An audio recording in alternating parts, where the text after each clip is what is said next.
The Zarelian Nebula was known for its beauty. Purple dust clouds, slow-moving light storms, and thousands of transport ships moved through it every day. Trade ships, science vessels, and alien cruisers crossed paths here under the silent eyes of Galactic Union patrols. But everything changed at 1400 hours galactic time. It started with a whisper on the long-range sensors. One ship, no ID tag, no signal. It came in fast from deep space, slowing only once it reached the nebula's outer edge. It didn't follow any path or send any requests for entry. Just ... appeared. The nearest traffic control station was operated by the Frox Alliance. They noticed it first.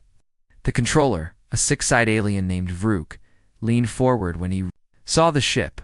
It didn't match any registered ship type. The design was sharp, clean, and human. Vrook felt his throat go dry. He pressed the alert button. Within minutes, news spread across 12 star systems. Only one human ship had arrived. The galaxy remembered what humans had done. 50 years ago, back then they were wild, chaotic, and refused to join the Galactic Union. They expanded fast and fought harder than any species had expected. Then, suddenly they disappeared. No wars, no messages, no ships. Just silence, until now. High above the nebula, dozens of alien ships began to form a loose blockade. Human ship didn't react.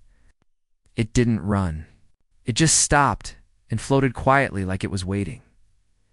Inside the ship, Commander Rhea Morgan sat alone on the command deck. Her eyes were calm. Her short brown hair was tied back, and her hands rested on the console.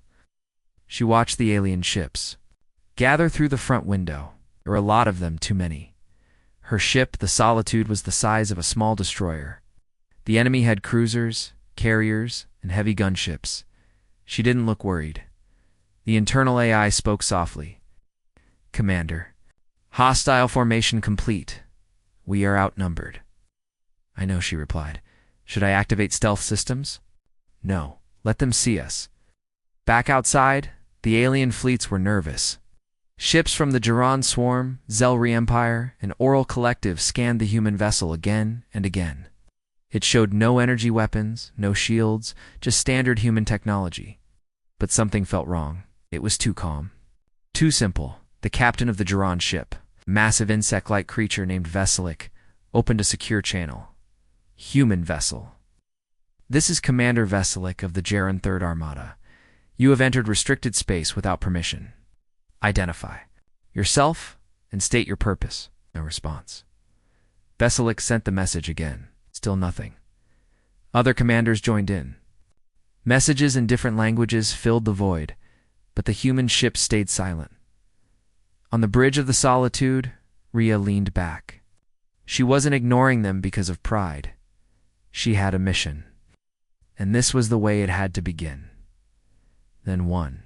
Sheepan, eager young pilot from the Zelri Empire, made a move. The alien craft broke formation and charged toward the human vessel at attack speed. The alien commander shouted for him to return, but he didn't listen. He wanted to be the first. To test the human ship. He believed it would be easy.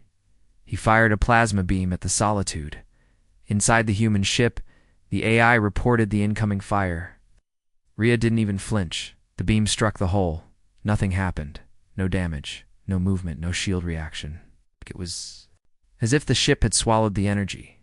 Rhea finally smiled. Back in space, panic spread fast. The Zelri pilot turned his ship to escape, but before he could move, his systems went dark. His ship floated dead in space. No power, no response, just silence. The alien fleets hesitated. They didn't understand what happened. On every ship's screen, a single message appeared. "We remember everything." It wasn't a voice. It wasn't a signal.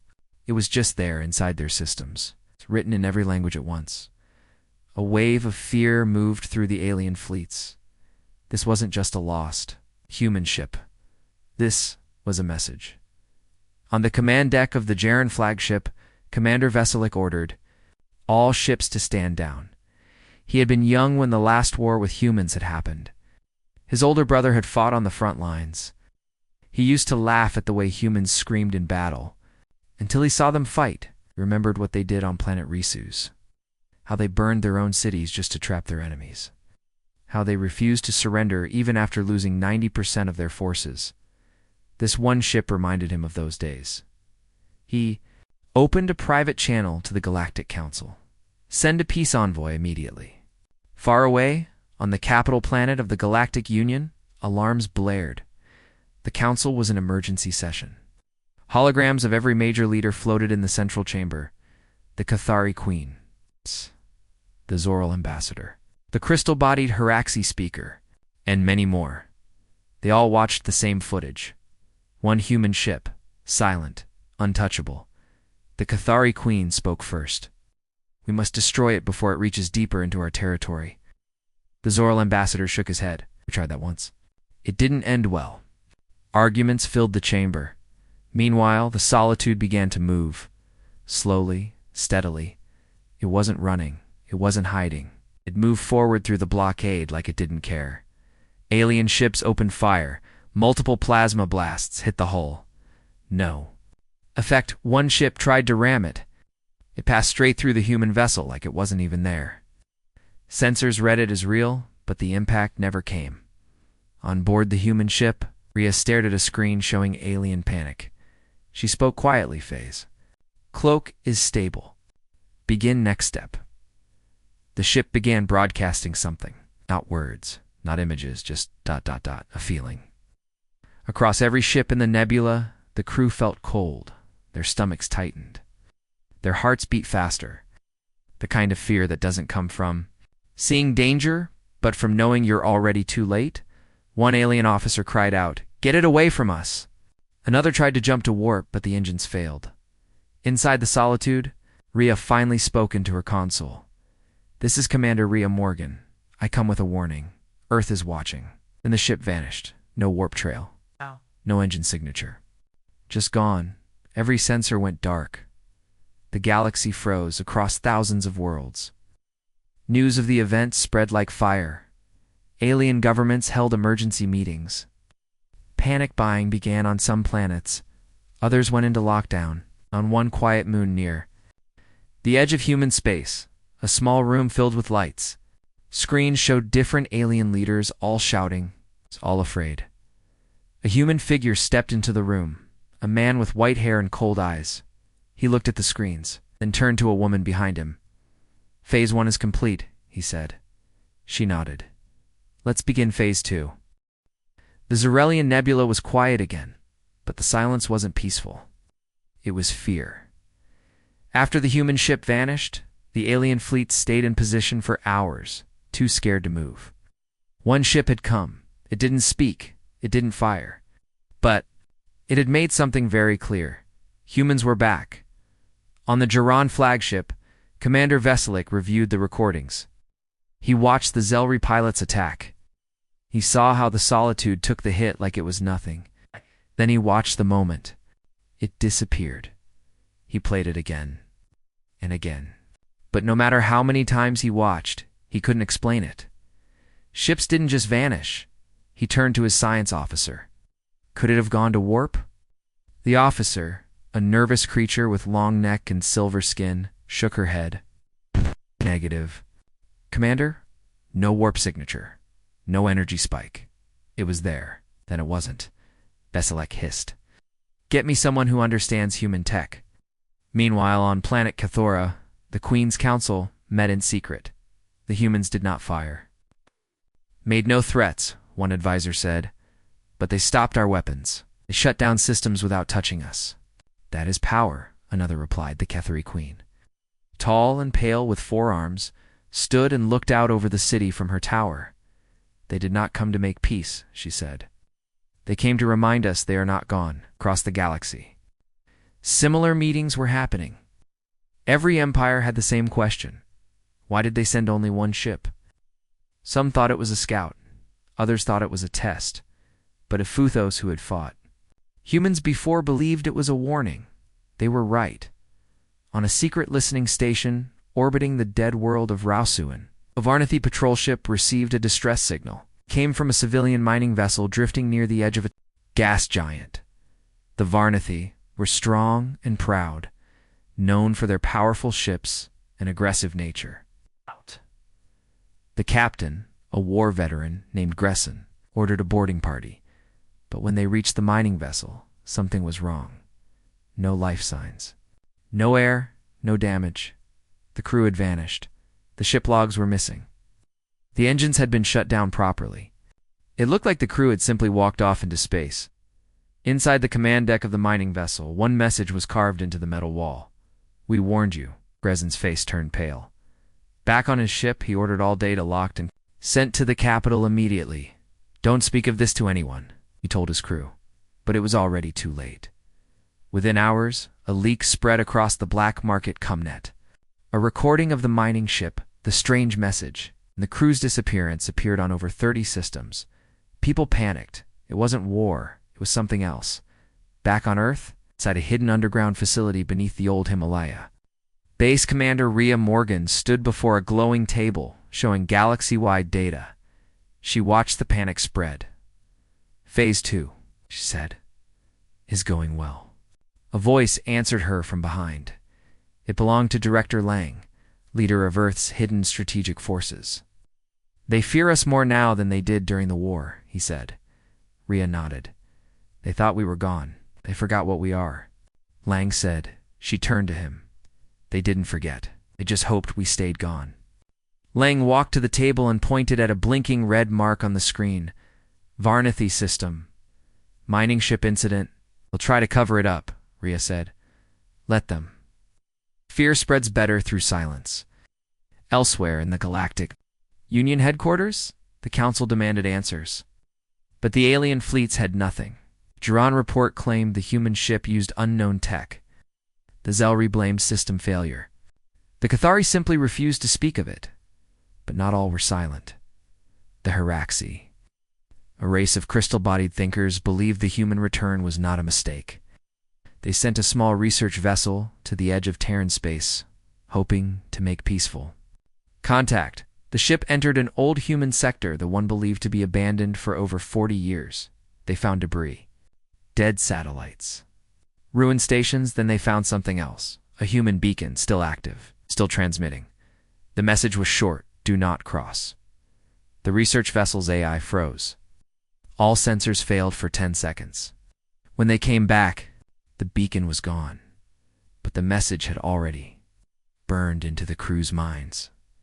They returned home, quiet, shaken, refused to explain what they felt. The Hiraxi withdrew their offer of peace.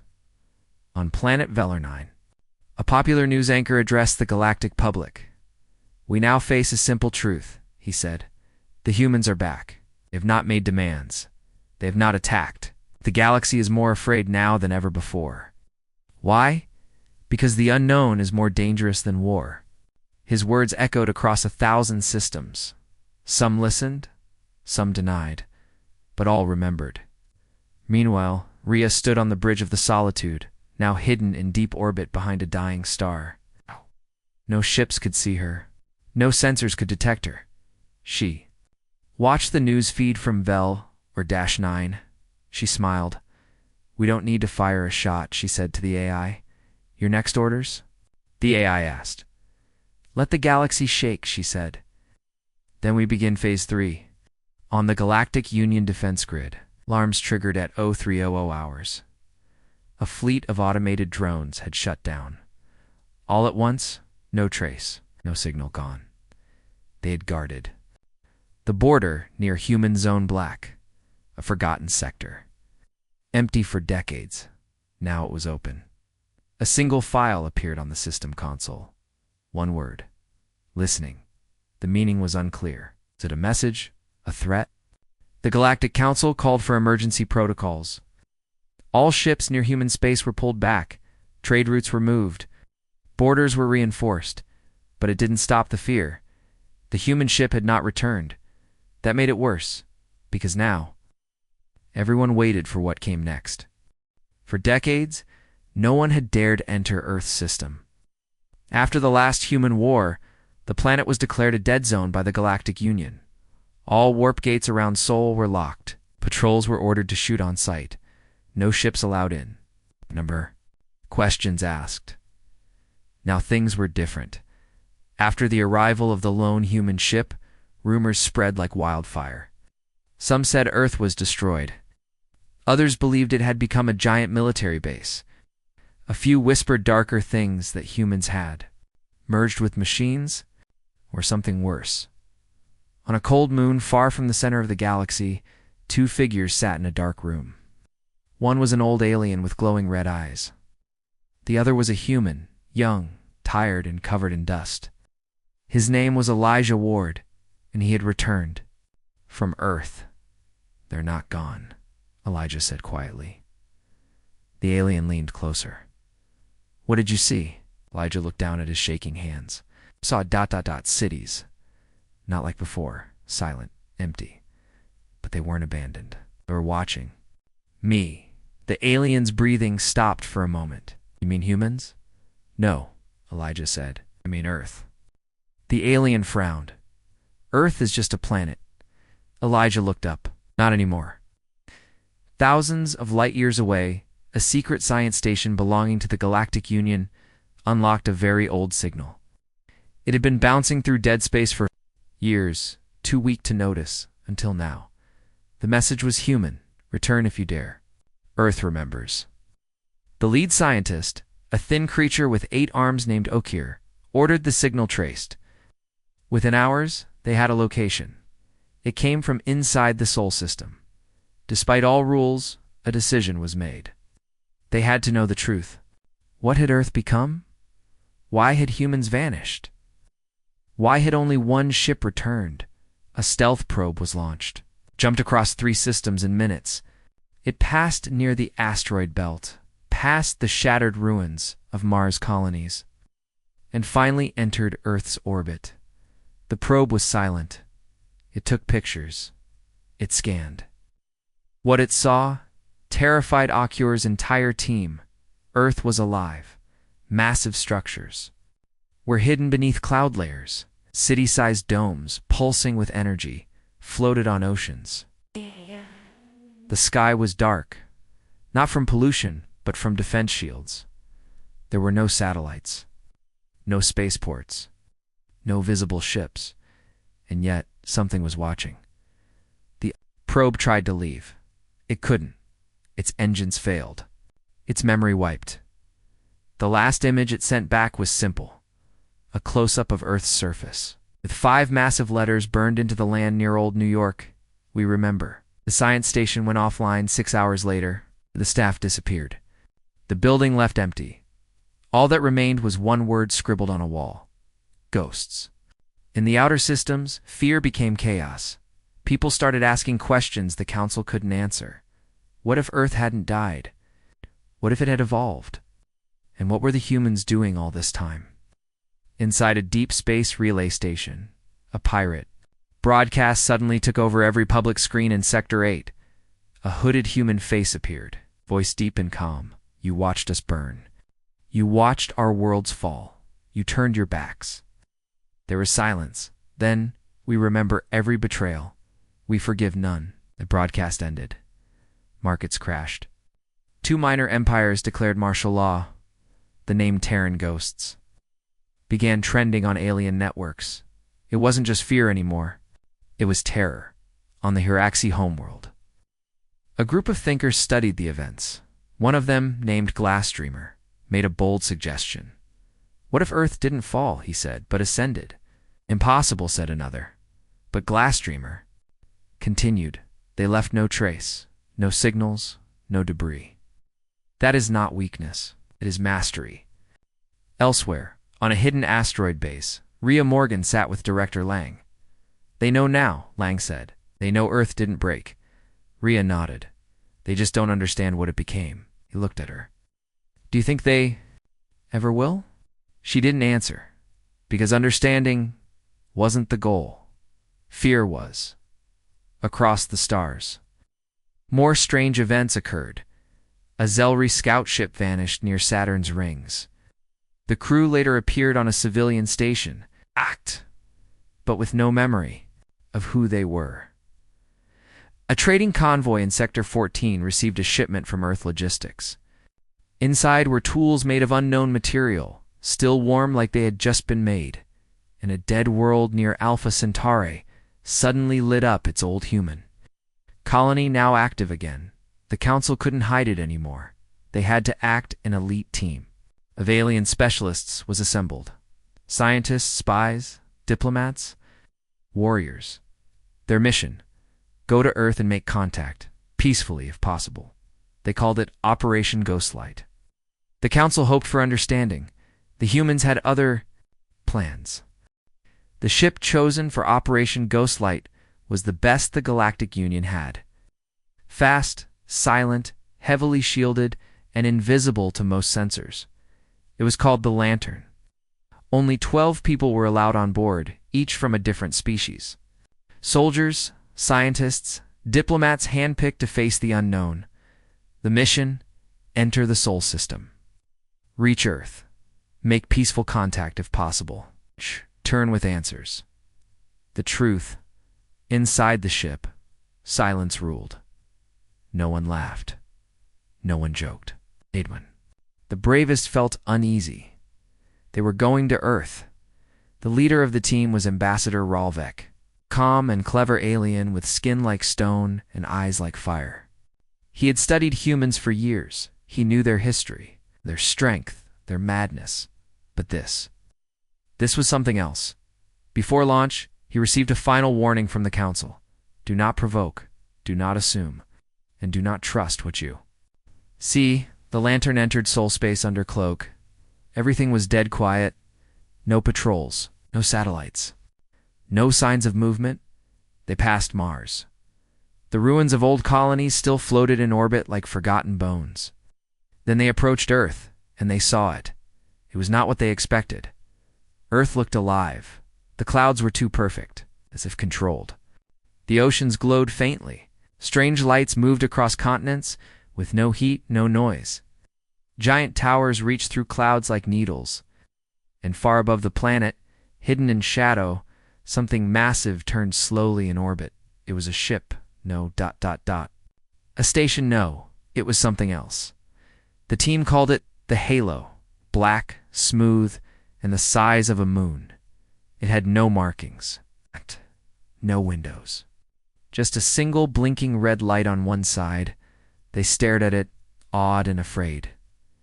Scan it, Ralvek ordered, but every scan failed. It's reflecting false data, the tech officer whispered. Every time we scan, we get a different answer. Ralvek narrowed his eyes. We move in. They dropped into low orbit above the old Earth capital once. Called New York. To their shock, the city was gone. Not destroyed, just ... Gone. No ruins. No rubble. Only a wide green plain, and in the center, single tower of black metal. The ship landed. Ralvik stepped out first. The air was perfect. Clean. Too clean. Even the wind felt artificial. The ground beneath his feet was warm. They moved toward the tower. There were no defenses. No signs of life, just silence. And then a voice. Not from speakers. Not from radios. From inside their minds. Welcome, guests. The team froze. Do not be afraid, the voice said. You are safe. For now, Ralvek spoke aloud. Who are you? The voice said. The team looked at one another. Ralvek stepped forward. We come in peace. I know, said the voice. That is why you are still breathing. A doorway opened in the tower. Light poured out. Soft, white, and warm. They entered. Inside was not metal or machines, but nature, trees, grass, a sky. It was like another world inside the building. The team stood in shock. Is this a simulation? Someone whispered. No, the AI technician said. This is real. Somehow this is real. Figure appeared on a small hill nearby. Human, tall, dressed in black. He walked slowly. Calmly, hands behind his back, Ralvek stepped forward.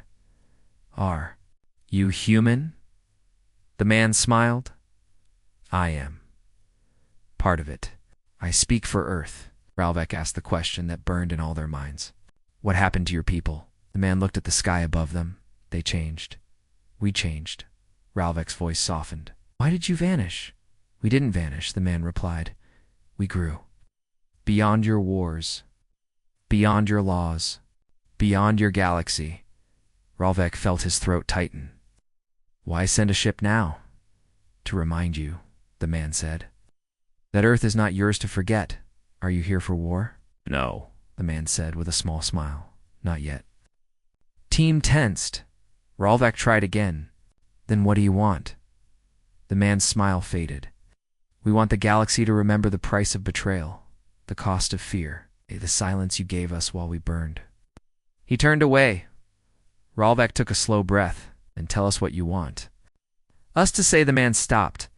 Say this. Earth is not dead. Earth is not weak. Earth is watching. Then everything went white. Back on the lantern, alarms blared. They had been pulled from orbit. The ship was now floating near the halo. But no. One had touched controls. No one remembered returning. The entire crew had the same memory. The tower. The man. The words. And one more thing. A vision. They all saw Earth's future. A future where humans didn't fight with weapons but with minds, with time, with things the galaxy could not understand. And in that future, Earth ruled everything. Ralvek stared at the screen. His hands were shaking. We need to leave, he said. The ship turned automatically. A voice whispered through the speakers. You may go, but you will never forget. Back in Galactic Council chambers, panic erupted as the lantern returned. The crew gave full reports. The truth could no longer be hidden. Earth had changed. Humans were no longer just a species. They had become something. More, something beyond. Some called them gods.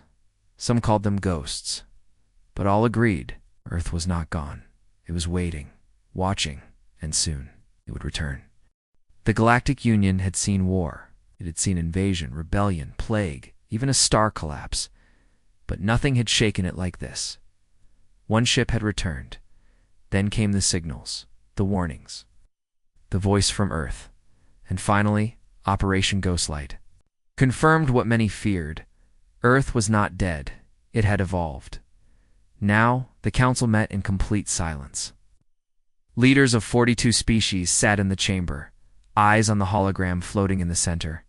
It showed one sentence. Earth is watching. Ambassador Ralvek stood before them. His hands trembled, though he tried to hide it.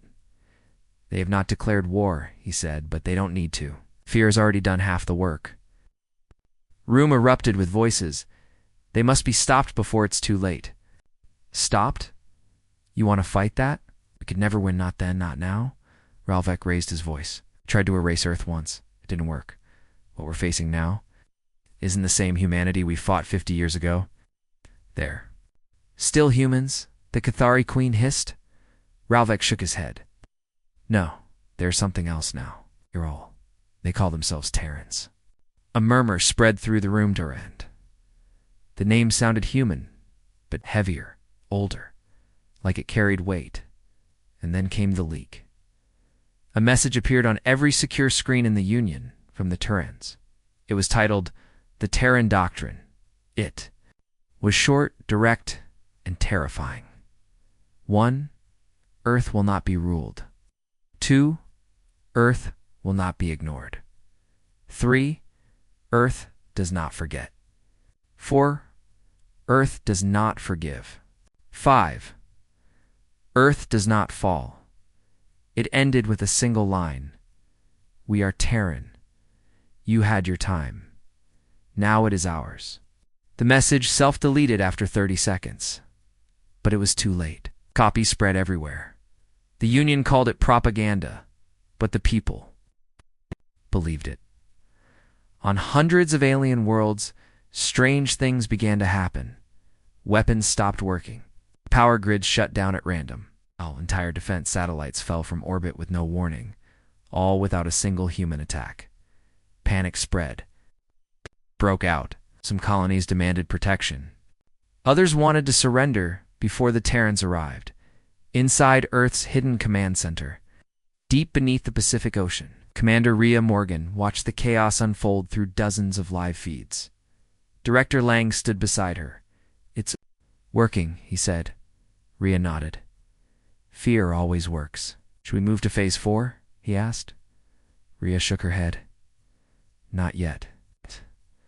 Let the galaxy choke on its own fear a little longer." Far across the stars, on a frontier world called Alice Prime, a cargo ship landed unannounced. The locals rushed to the port confused.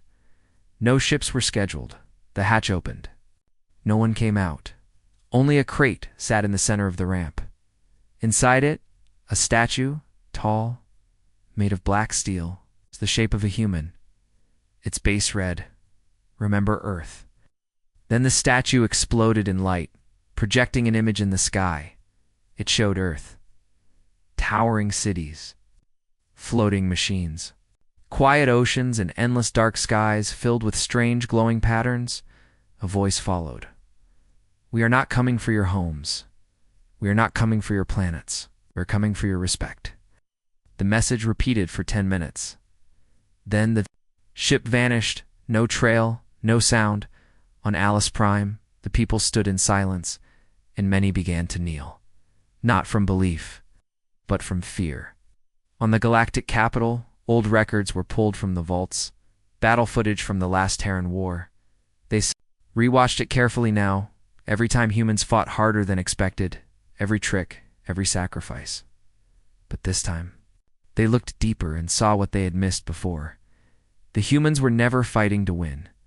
They were fighting to survive, long enough to disappear. It had been a plan all along. Let the galaxy think they were gone. Let them lower their guard and return, evolved. Director Lang stared at an old file, one that had been erased from every known system. It was from 51 years ago. Final days of the war, it showed a group of human scientists entering a deep core lab. They carried a new AI seed, experimental tech, and strange devices that bent light and memory. The file ended with this message: Project Ghost Earth, begin. Blackout. Lang smiled. "The doctrine is only the start." Rhea stepped up beside him.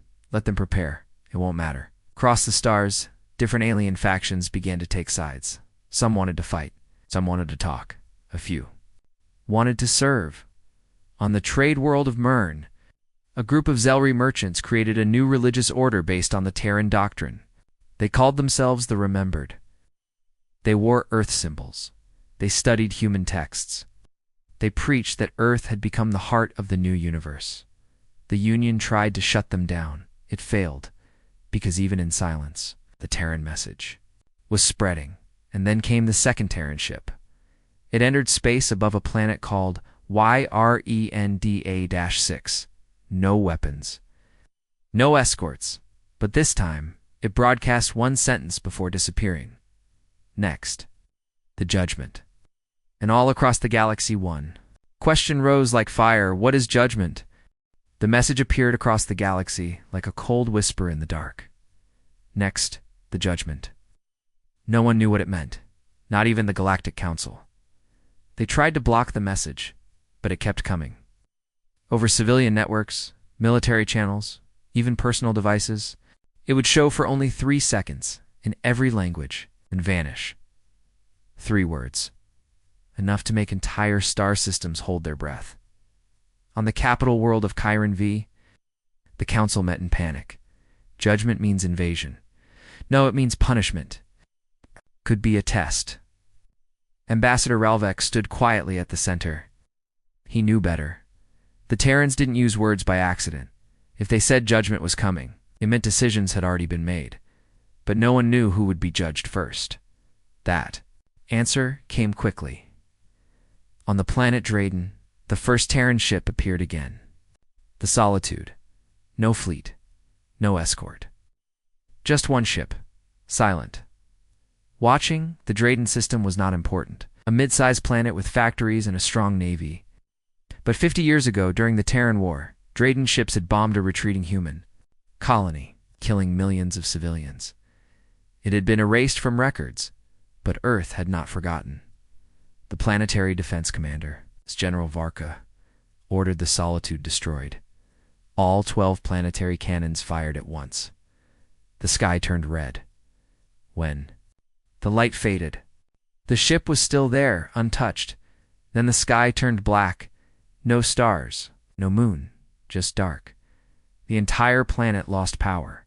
Shields died, guns went cold, communications vanished. For exactly 13 minutes and 13 seconds, the planet stood in complete silence, then power returned. But every screen now showed the same image, the destroyed human colony from 50 years ago, burning cities, screaming children, empty skies. And then a final message. You are not forgotten. You are not forgiven. The people of Drayden screamed. They ran. But there was nowhere to go, because above them the Solitude was still watching. No bombs were dropped. No weapons fired. But in the weeks that followed, Drayden's government collapsed. Military leaders disappeared. Their AI core melted from inside. Every secret file exposed. It was not war. It was judgment. And the Terrans had delivered it, without lifting a finger.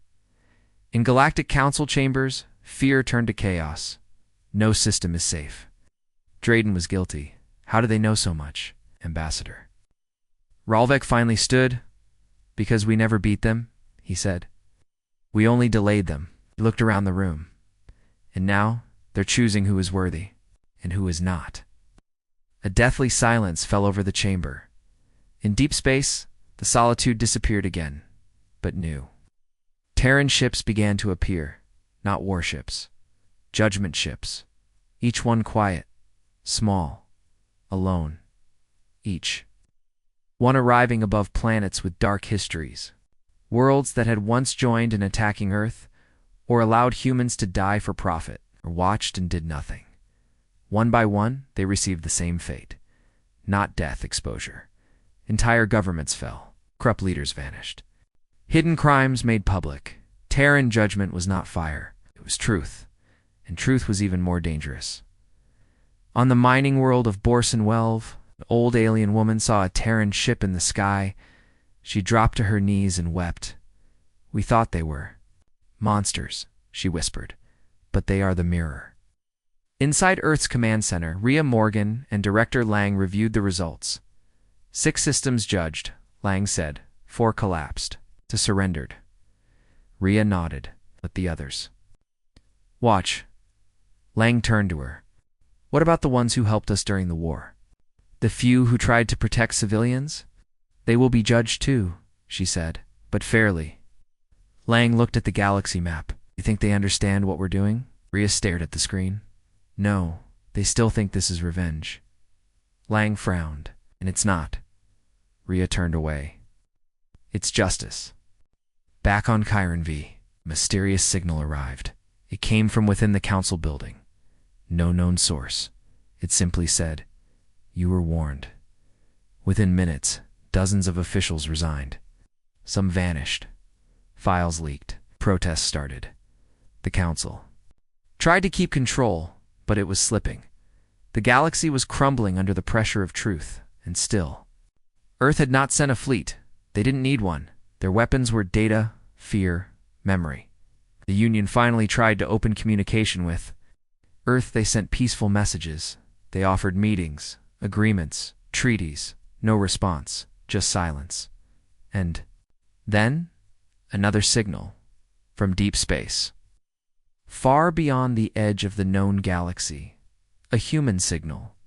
Just 3 words. Next is core. Every system froze, because core didn't mean a planet, it meant the Union's heart, the capital Kyran-V. Judgment was coming. Chiron V had always been the safest place in the galaxy. It was the core. World, the heart of the Galactic Union. Its skies were filled with fleets. Its streets glowed with power. Its leaders walked among shields and soldiers. No enemy had ever reached it, not even during the worst wars. Until now. The signal came at dawn. Next is core. It was short. Cold. Ambassador Ralvek was already awake when it appeared. He had expected it. He sat in his private chamber, watching the city. through thick glass. Skyscrapers touched the clouds. Thousands of airships buzzed like insects. And above them, empty space. No enemy ships. No explosions, just fear. The council called an emergency session. Defensive lines were activated. Shields were charged. Drones launched in every direction. Tens of thousands of soldiers lined the walls of the Union Tower, but deep inside, no one felt safe, because everyone remembered what happened to Drayden. They remembered how the Terrans didn't use ships, didn't fire weapons. They just appeared. Everything broke from the inside. Now it was the Corps' turn. Ralvek entered the council chamber. Dozens of alien leaders screamed over each other. "They're coming for us. Use the relic cannons. Strike first before they land." Ralvek stood silently at the center, then raised his voice. "We can't stop them." They froze. "Every fleet we have, every drone, every cannon, none of it matters. The Terrans have already won." Silence. The Cathari Queen glared at him. "Then what do we do?" Ralvek looked down. "We answer for what we did." Before anyone could speak again, the lights flickered. Then screens across the entire planet turned. Black, and a single image appeared. A Terran, RheaMorgan.com, dressed in black armor. Standing alone, she spoke only once. "Core judgment begins now." The screens blinked again, this time showing the past. 50 years ago, the war. Secret meetings, where the Union allowed Terran cities to be sacrificed to delay enemy fleets. Video. Footage of prisoners, human children, handed over to hostile species in exchange for technology. Old files marked classified, erase. Now, all revealed. Every crime, every betrayal, every lie.live, every citizen on Chiron V saw it. Protests erupted instantly. Troops were sent out to control the crowds, but half refused to fire because they saw the truth to council members. Tried to flee. Some escaped, some didn't. The Corps' walls were cracking, not from weapons, but from guilt, fear, and truth. In the control room, Ralvek stood alone. He turned to the sky. He saw it. A Terran ship, slowly entering low orbit. The Solitude just won. No weapons charged, just watching. He whispered to himself, "This is how we fall." Underground. Hidden in a forgotten vault. Director Lang watched the collapse through a secure screen. Rhea Morgan stood beside him. "It's done," she said. Lang didn't smile. "We didn't fire a single shot. We didn't have to," Rhea said. "They broke themselves." Lang turned to her. "Is this justice?" Rhea nodded. "Yes, and now comes the reckoning." Back on Chiron V, the Union fell within a single day. The Corps' government resigned. Its military disbanded. The people marched in silence, holding nothing but images of the crimes shown on screen. No resistance, no orders, no ambassador. Ralvek left the council building and walked alone through the streets. No guards, no weapons, and as he looked up, the Solitude hovered silently in the sky. He bowed his head and whispered, "We were wrong." Across the galaxy, one word spread faster than light. Core has fallen, not to war, not to invasion, to judgment, to Earth, to Terrans. The Core had fallen, no war, no bombs, no invasion, just a mirror, a truth, a judgment. Now across the stars, a new power was rising, not by force, but by fear and respect. The name Terran echoed across every planet, every fleet, every council hall, no longer a word of history. Now, a word of power. Some called them ghosts, others called them gods. But one thing was clear. The galaxy would never forget them again. On the mining world of Zurak V, children no longer studied alien emperors or union laws. They studied Earth. They studied humanity. They studied how one forgotten species brought the galaxy to its knees without firing a shot. Inside the Solitude, orbiting above the silent Core world, Commander Rhea Morgan watched the final data feeds. Riots had stopped. Military forces had surrendered. Citizens were rebuilding, not because they were ordered, but because the lie was gone. Justice had replaced control. Lang appeared on the main screen from Earth's underground command. "It's time," he said. Rhea nodded. With a single motion, she activated the final phase. A galaxy-wide broadcast began, untraceable, unblockable, reaching all systems at once. Rhea appeared in the center of every screen, every language on every world. Her voice was calm, steady, firm. "We are Terrans, children of Earth. You tried to bury us. You feared our strength. You feared our chaos, but most of all, you feared our memory. You were right. The galaxy listened. No one spoke. You watched our world burn. You turned away. You helped. And now you ask why we return." Her eyes narrowed slightly. "We did not return for war. We returned for balance, for truth." She stepped forward slightly in the frame. "We offer no empire. We demand no tribute. But from this day forward," the screen darkened, and Earth appeared behind her, glowing, mysterious, alive. "You will remember us. You will answer for what you do, not because we rule you, but because now, we are watching." The message ended with 6 words: "Earth has risen. The Terrans have returned." And then silence. The Galactic Union no longer existed. In its place, a new structure began to form quietly, without meetings or elections. They called it the Terran Accord, not an empire. A principle worlds could join if they upheld justice, transparency, and peace. Those who lied, betrayed, or ruled through fear, they were left alone. Until a single Terran ship arrived above their skies. No soldiers, just a message: "We remember." And the world changed again. Years passed, the stars looked the same, but everything was different now. Old wars ended. Old enemies made peace, because no one wanted to be judged again on a far colony world.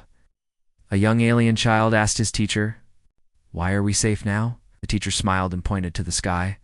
"Because Earth is awake, on Earth deep beneath the ocean." Rhea Morgan stood at the edge of the command deck. She looked at a hologram of the galaxy, calm now, but still watching. Lang entered beside her. "It's done," he said. Rhea nodded. "It's only the beginning." Lang raised an eyebrow. "You think they'll ever attack again?" She smiled coldly. "Only once." He chuckled, and then Rhea turned and walked away. "We remind them." Again the room went quiet then. The Earth itself pulsed, the planet's AI, core humming like a heartbeat. Not asleep, not silent, just waiting, because the galaxy had learned one thing. Only one human ship had returned, and that was what terrified the galaxy.